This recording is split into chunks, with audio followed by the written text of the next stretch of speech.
First, we have Pat going to be talking about importing. So, all yours. Thank you.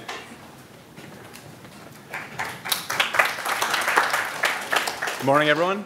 So the title of the talk is Import Without a File System, Scientific Python Built-in with Static Linking and Frozen Modules. So I'm going to present the problem, which is the import problem and the scalability of that, and then give you a summary of the different approaches, and then talk about a specific approach today, which is the built-in modules approach. A little bit about myself. I'm a software developer at Kitware. I started using Python 5 years ago when I joined Kitware with their peer review application, which is an open source visualization tool. Lately, I've been doing a lot of point cloud processing with Python and C++, and using peer review for that. But previously, I was doing a lot of supercomputing, where we would link in the peer review visualization framework with simulation codes, and then drive the visualization scripts using Python. And so we wanted to scale that up. And that's when I really encountered this import problem for the first time. This talk, there's some accompanying material on this GitHub account, and throughout the talk I'm going to be providing other links to other GitHub project pages which have more descriptions, which have really more technical details than I'm going to be able to get to in this talk today. So the issue is that Python scales very poorly when running in parallel, and the individual parallel processes request metadata from a shared network file system. And this is the scenario you will encounter at a supercomputing environment. But how bad is it? At Will Skillen's talk at PyCon in 2011, he said catastrophic scaling. Asher Langton sent an email which generated a very interesting discussion about his experience on 32K processes on a Blue Gene P. He had 35 minutes just to start Python, which initializes just the basic modules, and then 5.5 hours to import 100 trivial C extension modules. Last year, Aron Ahmadia gave a talk here at SciPy called Solving the Import Problem. But in his talk, he explained that really what he would be presenting was the issues he ran into and his attempts to solve the issue, the different approaches that are possible. But ultimately, he decided that he thought there was still more work that could be done. So to start off, we need to understand how import works. And at PyCon earlier this year, Brett Cannon gave an excellent, very detailed talk that describes that. And the tagline for his talk was how simple from sys import version turns out to be slightly complicated. And it's more than just slightly. The import machinery has a lot of flexibility and a lot of power. But it does depend on the file system. These are some references to really understand how it's working in Python. But just a simple illustration is, let's look at what happens when we say import NumPy. So we're going to search all the directories in syspath until we find a file that is importable to resolve the name NumPy. Now Python does have import hooks, and you can do a lot of magic there. You can completely change the import machinery. But just in the basic case, it's going to start with the first directory in sys.path, and it's going to list that directories to get the contents, and it's going to see if there's a file called NumPy, which could be a file with the extension of .py or .so. In the case of NumPy, it's actually going to be a directory which contains a init file which makes NumPy a package. So in this code down here, you can see that if we just say import NumPy and then inspect all the module names in sys.modules, we'll see that we have 140 modules now with the name NumPy. So that means we've at least listed a directory 140 times for one process. Now if you scale that up to 10,000 processes, you're already doing 1.4 million directory listings. And these supercomputing environments have parallel file systems, which are very highly optimized and can do enormous amounts of I/O, but they're not great at listing metadata in this manner.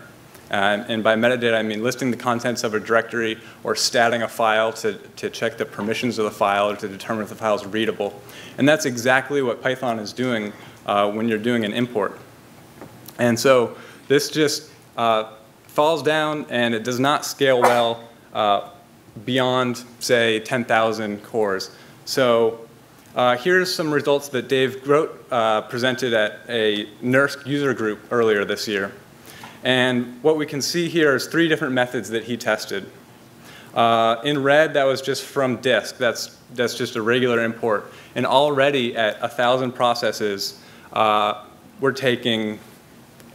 could take an hour if we go up to 10,000 processes or more. The blue line is with path caching, which I'll explain briefly. And path caching actually should have better performance, but he's not sure why he found this result. But the point is that even with some approaches to mitigate the issue, you still have this scaling issue where in this plot we're only going up to 10,000 processes, but today it's common to want to scale to 100,000. And we have machines now which are approaching 1 million cores. Titan now has 500,000 cores. And we want to be able to run our Python codes at full machine scale in these environments. And to do that, we need to address the import issue. So there's 2 ways to fix it or to at least mitigate the issue, and that's either change Python's import mechanism or change the file system access methods. You could implement a solution that did a hybrid. You could do both. And so some of the current approaches which have been presented in the past are you could intercept basic I/O operations and replace those with collective MPI routines, such as the projects Walla and callfs, that's collective fs. Those do exactly that. So callfs actually patches glibc, and then you link your code with glibc so that when you do your dynamic loads or your fopens, you can actually have that operation not executed on all processes in your run, but just the root process will execute that, get the results, and then broadcast that to all the other processes. Now that works, but it has some disadvantages, and the primary one is that you now have to do a collective MPI call, which means all your processes must be in sync, and if they're doing something different, then your code is just going to lock up at that point. There's DL cache and FM cache, which what they do is you run your code on a small scale, and it just watches what modules you import. It caches those and collects all those files and sticks them into one big blob. And then when you import, it can just, instead of having to search the whole file system, it can just go to that one file and go to an offset within that file and get the module you're trying to import. And that works too, but you're still accessing the file system. Path caching was an import hook that Asher Langton developed with the help of the community. And what that does is, rather than searching sys.path every single time you import a new module, it caches the results on the first import statement, and subsequent import statements can just look in that dictionary of cache results. And that is a great solution because you can just add this import hook and you don't have to do anything else. You can run your code otherwise unmodified and get the benefits of that. But it's still going to be doing file system accessing, and it's still going to be requesting metadata from the file system, at least somewhat at initialization. The approach that I'll be presenting today is the built-in approach. And there's a project by Brad Froehle that is called Slither, and you can find that on GitHub. And that implements the built-in approach. So built-in is actually a combination of 2 techniques. There's built-in modules, and then there's frozen modules. And so as I was describing a little bit at the top of this talk, I did an experiment at Argonne National Labs using Intrepid, which is a blue gene. And we scaled our run up to the full machine scale at 160,000 cores. And we were using Python. And initially, without trying to address the import problem, at 32,000 nodes, we couldn't proceed beyond that scale. We had to kill our job. It had spent more than 1 hour just trying to import the basic Python modules while initializing Python. So we researched what we could do, and we decided to go with the built-in approach. So with built-in modules and frozen modules, import took less than 0.1 seconds. And that's because using this approach, you are removing all file system access. So unlike the previous approaches, which help reduce file system access, this actually removes it completely, which is great. You can't do much better than that. The scale was the time to initialize Python and import all of our modules is independent of the machine scale. Each process has all of those modules built in to your binary. So what is a built-in module? If you import sys, you can list all of the built-in modules. And in a default Python install on my MacBook, this is the list of Python modules. And so we can see that one of them is sys itself. And if we look at one that is not in the list, like math, it has this attribute, this _ file attribute, which actually gives you the path on the file system of what math is. And in this case, math is an extension module, so it's a shared library that we import. But we can make math built in. And in fact, on my Ubuntu machine, that installation of Python math is built in. So you can't actually depend on that _ file attribute, because in a built-in module, you can see that the description of the file just says built-in, because there is no associated file. And if you try to access that attribute, you're going to get an attribute error. So how can we do this with all of the modules? That's kind of the goal here. When we build Python, you can add a file called setup.local.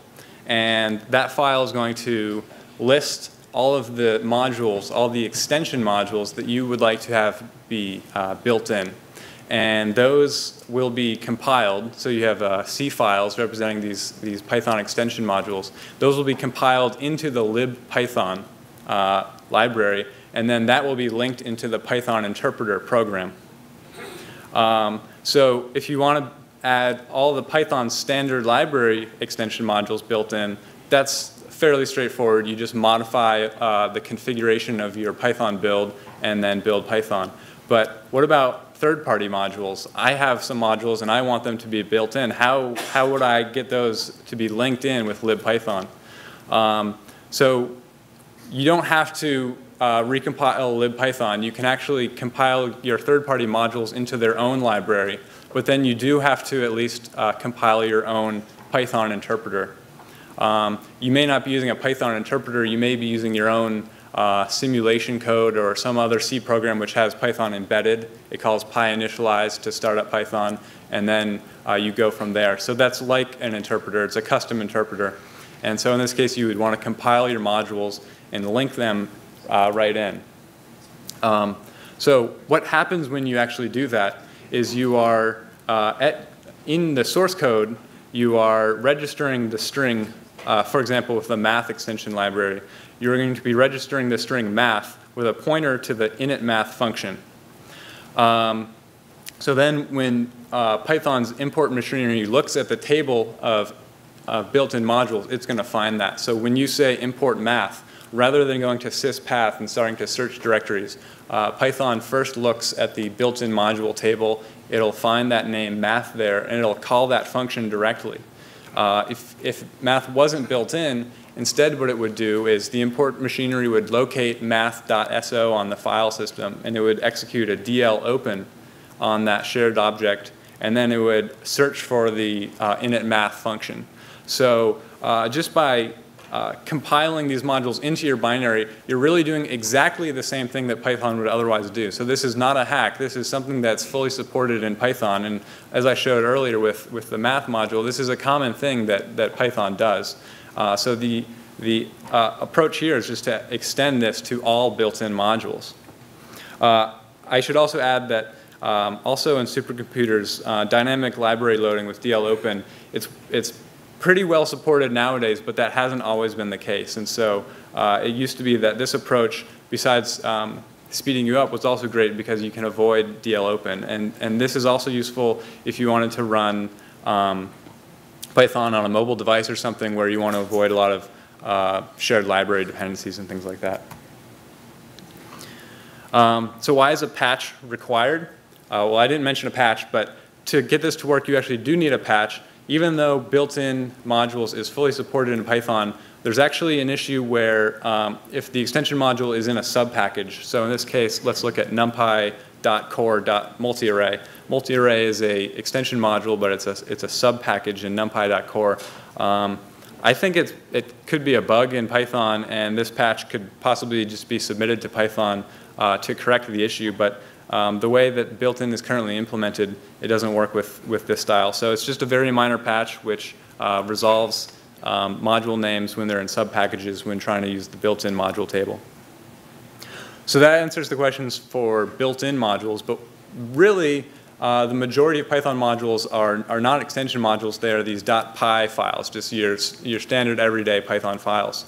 And the way you can get those into your executable is using the Python freeze tool.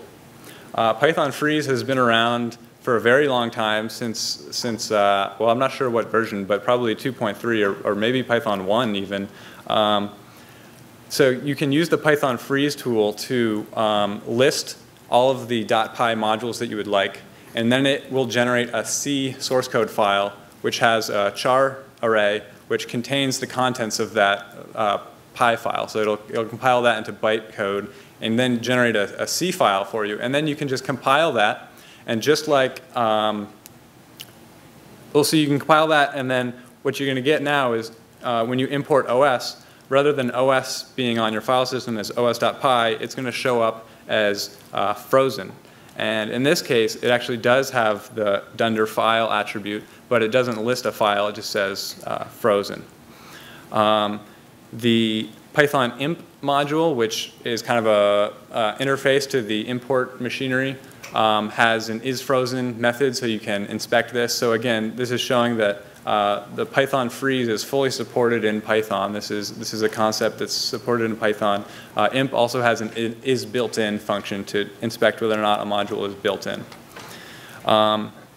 So this works in a similar way to built-in modules. You have to recompile your Python interpreter or compile a custom interpreter which has these frozen source files built into the interpreter.